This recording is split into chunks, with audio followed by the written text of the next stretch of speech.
Olá, boa noite. Hoje nós estamos aqui com a doutora Marta Lobo, ela que é advogada, especialista em direito do trabalho e também é professora. Doutora Marta, tudo bem? Tudo bem, boa noite, Gerlian. Prazer estar aqui com você hoje. Prazer todo nosso. Sei que a senhora vai abrilhantar aqui a nossa noite, vai poder trazer muitas dúvidas do dia a dia do trabalhador. Então, eu queria que a senhora se apresentasse para os ouvintes. Bom, meu nome é Marta Lobo, eu sou advogada trabalhista especializada em ações acidentárias, mas atuo no direito do trabalho em âmbito geral, também atuo com direito previdenciário e sou professora de pós-graduação de direito processual e material do trabalho. E estou na área há uns 14 anos, mais ou menos. Isso. Nosso currículo extenso, ela tem realmente muita experiência na área e eu queria que a senhora falasse para a gente quais são assim, as maiores dúvidas, né, do dia a dia do trabalhador. As maiores reclamações. As maiores reclamações, né? Sim. Então, as maiores reclamações dos trabalhadores hoje é o tal do registro em carteira, né? Então, muitos trabalhadores trabalham na informalidade, ou seja, sem o registro na sua carteira. Então, aí o empregador não vai pagar férias, 13º, ele não tem um direito a um auxílio-doença caso ele fique doente, né? Então, isso pode acontecer. Então, hoje, um problema que é quase um câncer no direito do trabalho são os contratos informais. Mas eles têm algum direito ou o fato de eles não terem a carteira assinada faz com que, no momento em que eles sejam demitidos, né, que eles sejam dispensados, eles simplesmente não possam sequer recorrer à justiça ou eles não possam pedir nada ao trabalhador? Na verdade, ele tem todos os direitos trabalhistas. Mesmo sem a carteira assinada. O que vai dizer se ele tem direito trabalhista ou não é a característica do contrato dele. Então, assim, eu sei que é meio difícil falar, mas assim... a lei diz que é empregado aquela pessoa física, ou seja, eu, Marta, entendeu? Que trabalho para uma empresa ou para uma pessoa física também. Eu trabalho com habitualidade, ou seja, eu vou tantos dias na semana, ou eu vou todos os dias na semana, ou eu vou 3 vezes por semana e assim por diante. Eu tenho que ter uma constância, um trabalho habitual. Tem que ser eu, tem que ter pessoalidade. Então, tem que ser eu. Não posso, por exemplo, você ir no meu lugar fazer o meu serviço. Tá, então, hoje você vai, por exemplo, fazer um exame médico e você não vai poder ir ao trabalho. Então, você não pode pedir para que a sua irmã, que trabalha, faz a mesma coisa que você, vá no seu lugar. Exatamente, porque aquele serviço tem que ser eu a fazer. Sim. Eu fui contratada não só para fazer o serviço, mas pelas minhas habilidades pessoais. Então, tem que ser eu a fazer o serviço, ou seja, eu não posso me fazer substituir. E eu tenho que ser subordinada a alguém, ao meu chefe, ao meu patrão. Então, se eu sou pessoa física, sou subordinada, trabalho com habitualidade, com pessoalidade e recebo um salário no final do mês, no final da semana, no final da quinzena, eu sou empregado. E como seria essa subordinação? O que é essa subordinação? Você ter horário para entrar, você ter horário para sair, você receber ordens, você, por exemplo... Você é costureira, vou te dar um exemplo da costureira. Aí a costureira recebe ali o molde para fazer a camiseta daquele jeito. O chefe fala, olha, você vai fazer essa camiseta assim.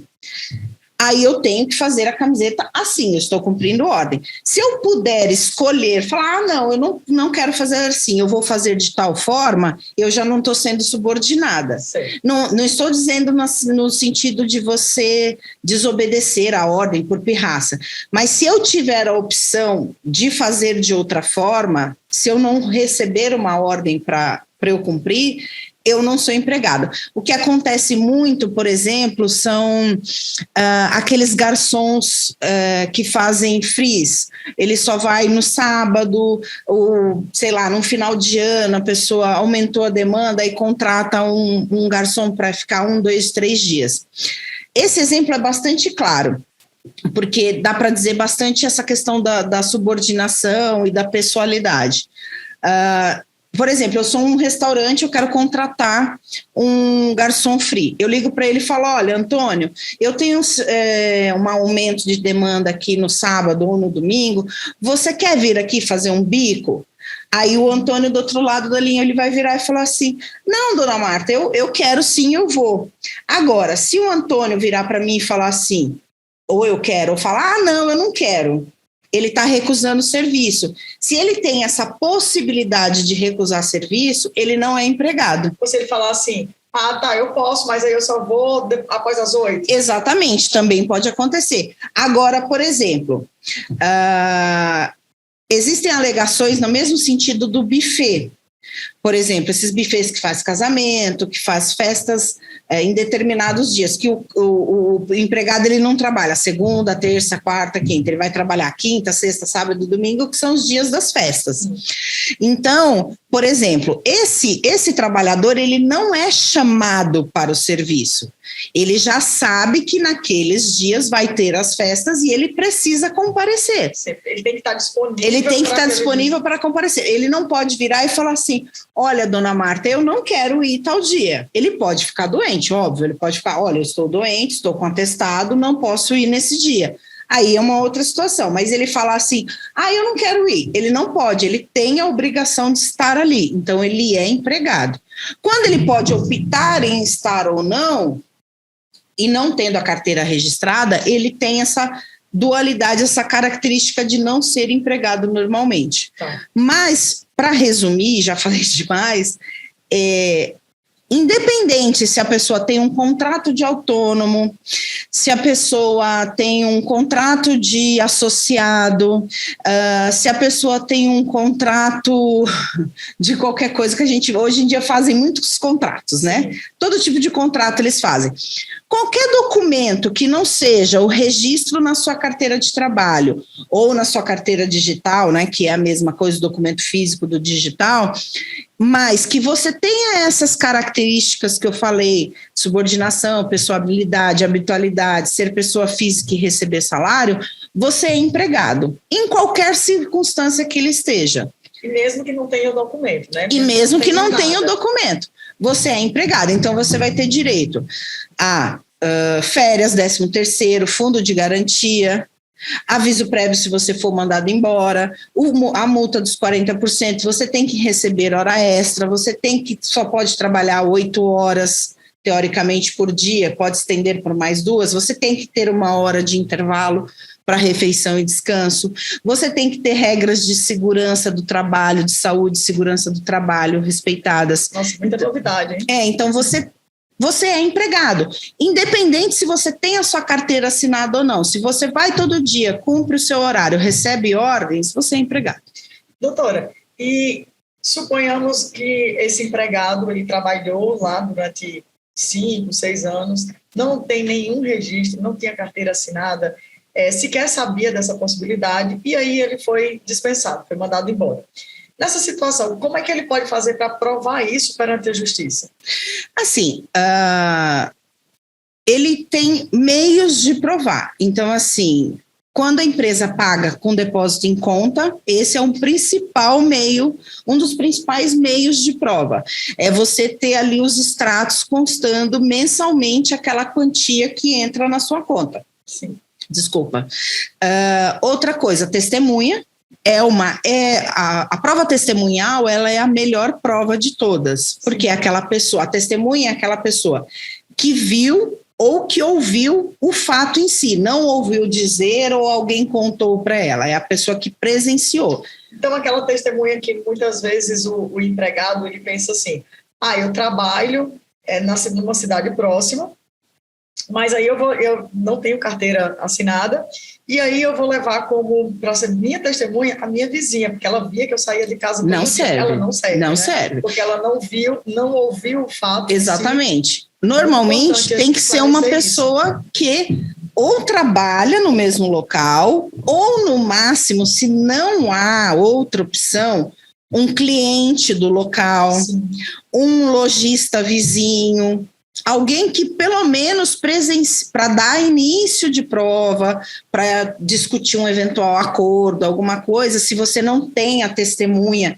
que de fato trabalhou com você, você precisa pelo menos ter um início de uma prova, porque aí o juiz vai ver que tem uma certa verdade naquilo que você está alegando, vai espremer a empresa, vai espremer o preposto. O preposto é quem vai depor como representante da empresa. E outra coisa, mesmo que você não tenha testemunha nenhuma, você tem que buscar o seu direito, porque você vai ouvir a empresa, você vai ouvir as testemunhas da empresa. Às vezes a empresa vai reconhecer que você tinha um vínculo de emprego. Que não pode achar que não tem direito.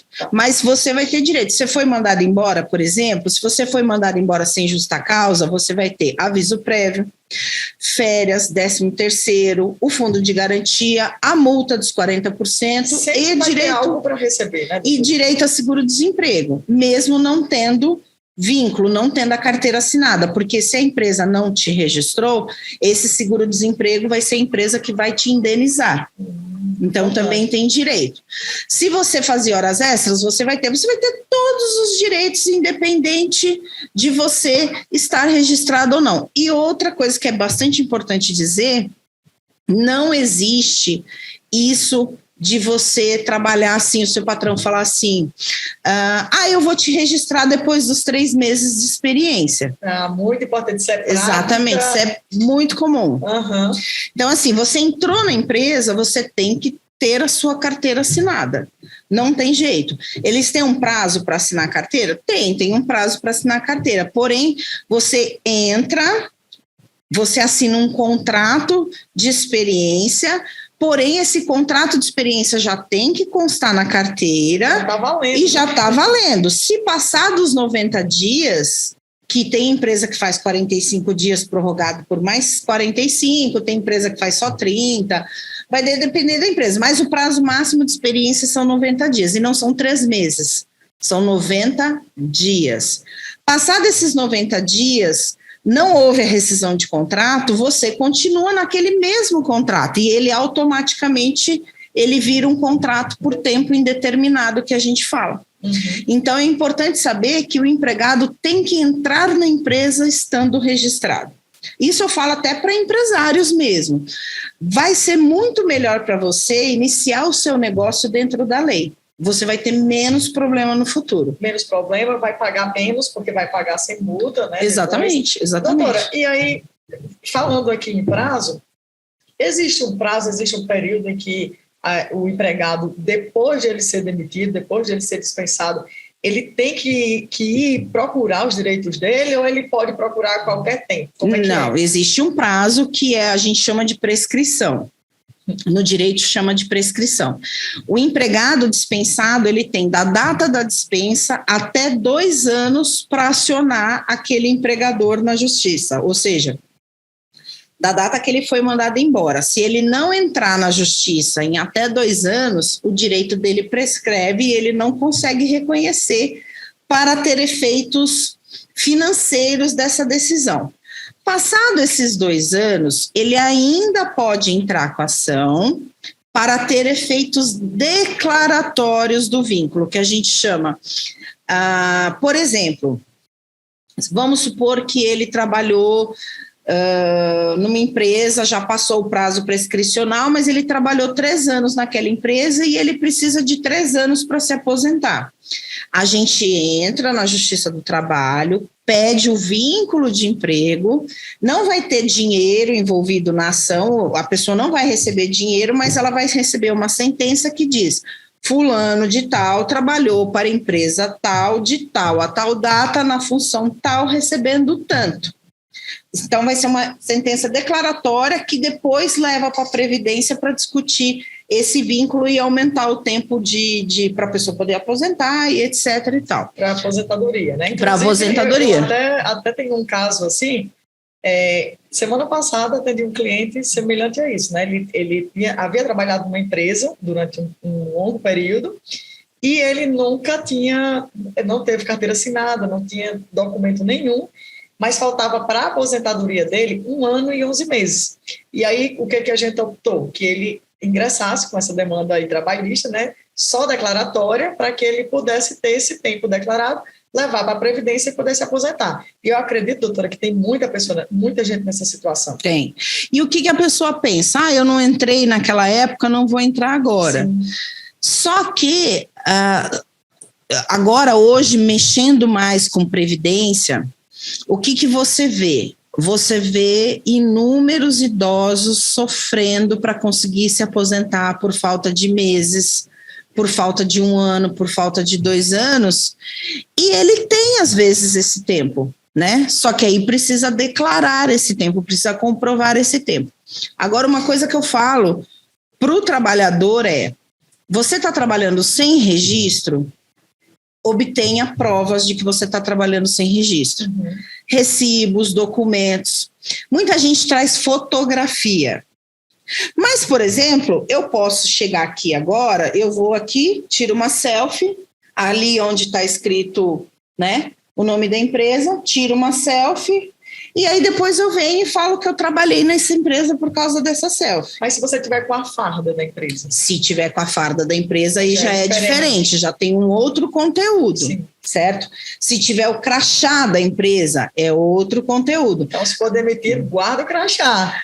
Outra coisa, e-mail. Se você trabalha sem registro, você tem que ser ardiloso, que a gente fala. Você tem que ser mala, cruel. Tem que produzir as provas. Tem que produzir as provas. Se você troca e-mail com o seu patrão, encaminha esse e-mail para um e-mail pessoal seu. Entendeu? Se você troca mensagem de WhatsApp com o seu patrão desde o começo, vai tirando print, vai guardando, faz aquele enviar conversa por e-mail. Não basta só esse arquivo, tá, gente? Não basta esse que você envia por e-mail. O ideal é você tirar o print também da tela. Se você recebendo, se você recebe em dinheiro, ele te dá um recibinho para você assinar, tira foto do recibinho na cara dele. Não, é um documento que eu assinei, eu posso tirar foto, entendeu? O máximo que vai acontecer, e eu sei o que eu vou falar que é pesado, é você ser mandado embora. Mas, de toda forma, você ser mandado embora de um lugar que você está sendo, que o seu direito está sendo violado, não é tanta desvantagem assim, entendeu? Porque se o empregador ali, se o seu patrão fosse correto, ele não faria isso com você. Então, o que eu falo para os meus clientes, que eu vou na ação, que eu vou na audiência fazer discussão de vínculo, né, de registro, eu falo, não trabalha mais sem registro. Não vale a pena, entendeu? Não vale a pena. Tem algumas funções que valem a pena, que você é vendedor, que é comissionado, e é o perfil da empresa, você não quer se vincular. Dependendo da circunstância, até vale. Às vezes fica pelo valor, né? Pelo valor. Mas você tem que estar consciente de que aquela situação ali te beneficia de alguma forma. E aí depois, se você aceitou também trabalhar dessa forma, também depois não vai discutir. Mas eu estou falando aqui para empregada doméstica, eu estou falando aqui para o pedreiro, esse pessoal que faz empreita, que trabalha para um gato, normalmente, que é sem registro, entendeu? Vendedor de loja, aqui em São Paulo, vendedor ali do Brás, está assim, ó, de gente trabalhando sem registro, costureira, e assim por diante. A gente tem uma série de questões aí que a gente tem essa situação de você não ter o vínculo reconhecido, de não ter o registro na carteira. Sim. Doutora, e um ponto importante aqui, você falou em caso de vendedor, e aí automaticamente eu já me lembrei daqueles vendedores que fazem essa venda externa. Suponhamos que esse empregado, ele trabalha, não tem vínculo, né, não tem carteira assinada, não tem registro, e ele sofre um acidente. Como é que fica a questão dos direitos dele se ele não tem registro? É a mesma coisa? É fácil? Fica mais difícil? Fácil não é. Sim. A discussão de vínculo e os demais direitos nunca é fácil, mas ela é absolutamente possível. O vendedor externo, ele normalmente emite nota, o que é bastante viável, vai facilitar, né, a prova, porque ele vai ter ali o controle dele de notas, ele normalmente faz um controlezinho até para ele saber as comissões dele. Sim. Mas, assim, em relação ao acidente, por exemplo, ele também vai ter todos os direitos garantidos. Então, assim, é importante dizer que, estando trabalhando, você, se sofrer um acidente de trabalho dentro da empresa, é uma situação. Você vai ter diversos direitos, desde uma indenização por dano físico, moral, até uma pensão mensal vitalícia. Você pode receber uma pensão da empresa enquanto você viver, se você teve uma redução de capacidade. O que é redução de capacidade laborativa, que é o termo técnico? Se você ficou com alguma sequela. Existem muitos casos, assim, por exemplo, acidente de carro, que pode ter amputação de membro, pode ter comprometimento de membro. Então, assim, dependendo do qual o tamanho da sua sequela, vai ser o grau de redução de capacidade laborativa. E esse grau que é apurado, 20%, 10%, 15%, é feito um cálculo sobre o seu salário que você recebe naquela época e você recebe esse percentual para o resto da sua vida, todo mês corrigido. Isso chama pensão mensal vitalícia. Tem as questões de seguro também, que a empresa tem que arcar. Tem a questão de estabilidade, porque o empregado que sofre um acidente de trabalho e tem que ficar mais de 15 dias afastado, ao retornar, ele não pode ser dispensado, ele tem que trabalhar por pelo menos um ano. Então, tem muitos direitos. Tem muitos direitos. Que não pode deixar de recorrer. Né? Exatamente. A pessoa que... Está aí? Pode subir. Acho que é só para subir.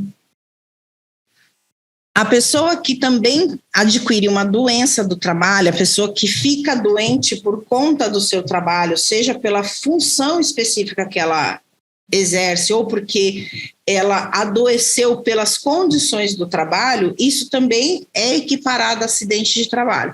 Então, por exemplo, você que trabalha em fábrica, né, em linha de produção, né, normalmente...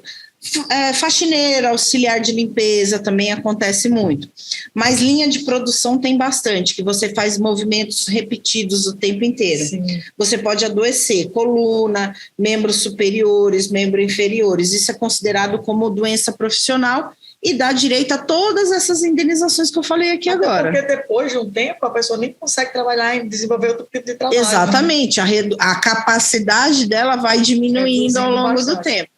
E tem a situação do acidente de percurso. É o que eu ia perguntar, porque essa é sempre uma indagação. Perguntam muito se no deslocamento, né, em que o trabalhador está saindo de casa para ele ir para a empresa, e se eventualmente ele sofreu um acidente, ele também tem direito, não tem direito? Como é que fica isso aí? Tem direito. Por um breve período, que foi de novembro... Um período turbulento. De novembro de 2019 a abril de 2020, tinha uma medida provisória 905, que era do contrato verde e amarelo, que excluía o acidente de percurso dos acidentes. Porque, assim, pela legislação previdenciária, o acidente de trajeto, que é aquele ocorrido da sua casa até o seu trabalho, ou do seu trabalho até a sua residência, era considerado como acidente de trabalho também. Enquanto teve a vigência dessa MP 905, isso foi retirado como acidente de trabalho. Sim. Não era mais considerado acidente de trajeto. Mas, no meu modesto entendimento, a MP perdeu a sua validade. Se ela perdeu a validade, ela nunca existiu. Para mim, nunca existiu. Então, independente do tempo que aconteceu... Então, doutora, só para que o ouvinte possa entender, então, se por acaso alguém tiver sofrido um acidente nesse período aí, em que estava na vigência, em que estava valendo aí essa medida provisória, e se ele eventualmente chegou a sofrer esse acidente nesse período, procurou aí um advogado que na época informou que não podia, então a senhora está dizendo que hoje, como já a lei já não tem a medida provisória, já não tem mais eficácia, ele pode voltar? Eu entendo, o meu entendimento é que sim. Olha, que interessante. No meu entendimento é que sim, independente de quando sofreu esse acidente. Só que aí tem uma grande diferença e também vai um pouco de entendimento, Gerlian, porque assim, o acidente de percurso em que pese ele ser igual a um acidente de trabalho, para o empregador eu entendo que não tem os mesmos reflexos. Que ele ficaria, os reflexos desse acidente ficariam afetos apenas à parte de estabilidade acidentária, que é aquele período de 12 meses, quando ele retorna de alta, né? Depois do afastamento previdenciário, depois do auxílio-doença, na verdade. Então, assim, eu entendo que, neste caso, o empregador não possa ser responsabilizado objetivamente como é no acidente de trabalho ocorrido dentro da empresa. Então, ele teria direito a algumas verbas, mas não necessariamente a tudo, como se tivesse ocorrido ali dentro da empresa. Exatamente, tem uma certa limitação. Tem uma série de coisas que compete ao empregador fazer para que evite que aquele empregado ele venha sofrer um acidente. Porque dentro da empresa ele já não tem mais tanto esse controle, né? Dentro da empresa, a responsabilidade, independente do que faça o empregador, o patrão, dentro da empresa, a responsabilidade do patrão é objetiva. Sim. O que significa dizer, não interessa de que forma aconteceu, praticamente assim, a responsabilidade é do patrão. A única coisa que exclui a responsabilidade do patrão é culpa exclusiva da vítima. Então, como que eu vou dar um exemplo assim, que já aconteceu comigo? Para operar determinada máquina, para operar essa máquina X aqui, eu preciso usar esse equipamento de proteção. Sem esses equipamentos, eu estou me pondo a risco. Se eu for operar a máquina, lógico, tudo tem um contexto. Eu fui treinado para operar a máquina, eu fui treinado para saber utilizar aquele equipamento de proteção e que eu tenho que utilizar aquele equipamento de proteção. Foi fiscalizado também. Que eu fui fiscalizado para usar aquele equipamento de proteção. E eu deliberadamente, por minha vontade, falei, dane-se. Vou fazer a operação da máquina sem o equipamento de proteção. Sim. Eu estou sendo negligente, a culpa disso é exclusiva. Muito difícil provar a culpa exclusiva da vítima. Quase impossível. Uhum. Eu já trabalhei por empresas... É bem subjetivo isso. É muito subjetivo, Porém, existe essa possibilidade também aí. Eu sei que pode ter empresários aqui nos ouvindo, então a gente tem essa possibilidade também.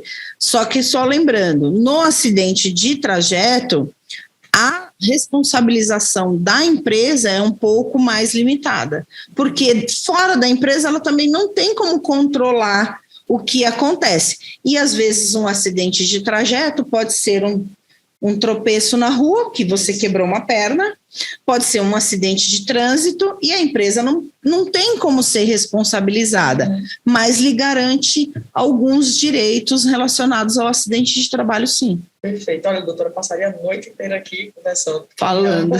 Sim, porque realmente é algo muito, muito palpável, a gente vivencia isso no dia a dia, né? Acho que o Brasil, nem sei quantificar, mas é enorme o número de pessoas que trabalham na informalidade, que não têm registro de forma alguma, e também temos inúmeros que embora tenham a carteira assinada, tem ali o registro, mas que também não tem nada emissão, né? Não tem ali reconhecido todos os seus direitos pelo patrão. Então, é algo que, de fato, eu acredito que quem está ouvindo está se servindo muito do que a senhora está aqui falando. Como a gente tem um tempo limitado, eu queria que, só para fechar, a gente pudesse falar um pouco sobre algo que também é muito polêmico, que é o atestado. Então, assim, eu vejo muitos empregados, como eu trabalho muito no direito previdenciário, eu vejo muitos empregados que eles reclamam que muitas vezes eles levam para a empresa um tipo de atestado e o empregador ele não aceita, fala, esse atestado aqui não vou aceitar, porque esse atestado deveria ter tal CID, Como é que é isso? O empregador ele pode escolher que atestados ele aceita, ele pode, mesmo que o atestado ele não tenha ali uma rasura visível, ele pode achar que aquele atestado ele é falsificado. Como é que acontece? Explica isso aí para a gente, para que todo mundo possa entender direitinho. É que existe duas coisas, assim, existe uma coisa que a gente aprende na faculdade, que existe o mundo do ser e o mundo do dever ser. Existe, então, como as coisas são e como elas deveriam ser. Sim. como elas deveriam ser, na verdade. Ele não pode recusar. Tipo expectativa e realidade. Exatamente. É mesmo, vamos falar assim. A expectativa é essa. O empregador não pode recusar um atestado, nem uma declaração de horas. O atestado atesta o dia, a declaração de horas atesta aquelas horas que constam, né, determinadas ali na declaração.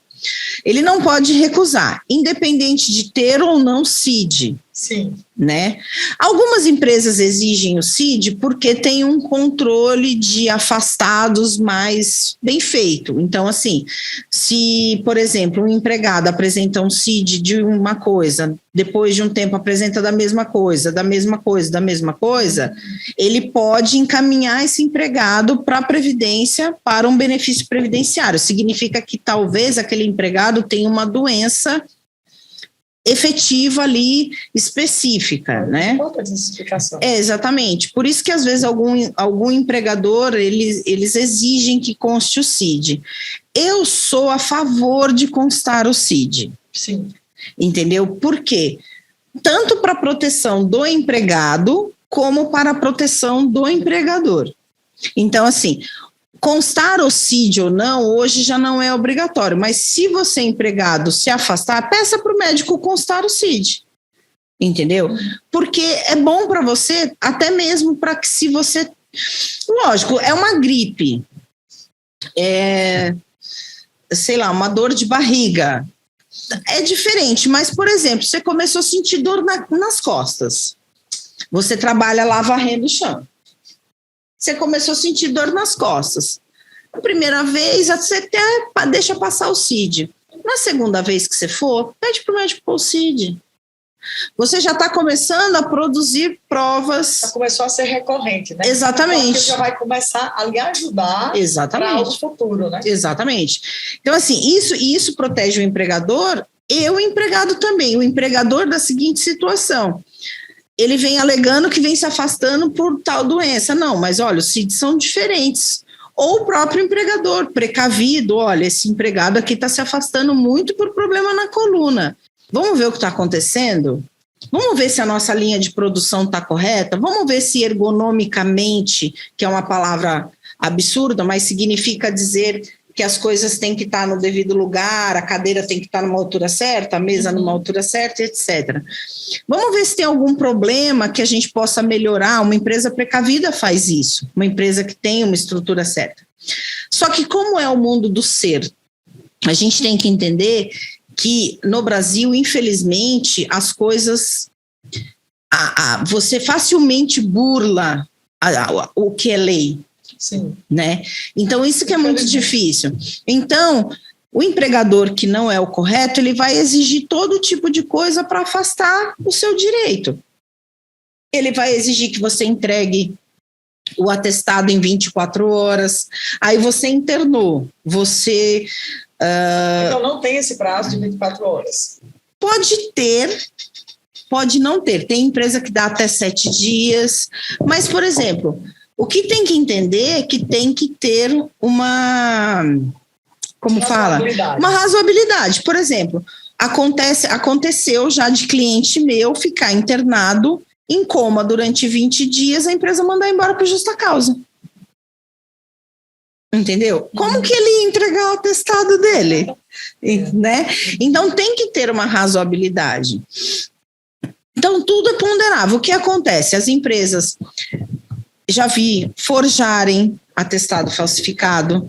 Eu já consegui reverter justa causa porque a pessoa entregou o atestado, só que antes de entregar o atestado, ela tirou uma foto do atestado. Por isso que é bom você ser esperto. Eu vou ficar aqui pensando se a empresa vai ferrar comigo lá na frente? Vai. Entendeu? Deve, né? Então, tira a fotinha lá do seu atestado quando você for entregar ou faça um protocolo. Porque o que aconteceu nesse caso?